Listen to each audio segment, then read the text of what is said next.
We'll guide you through how to make an iPhone vibrate in silent mode. If you find this useful, then consider subscribing and liking the video. Here we are on an iPhone.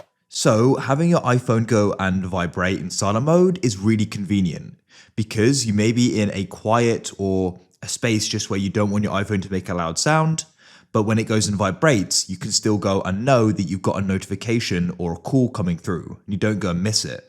So what we first of all need to do is go and drag down in the top right, open the control center.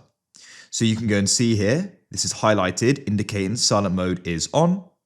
You want to make sure you haven't got a focus mode turned on. If you do, you can go and tap here to go and turn it off.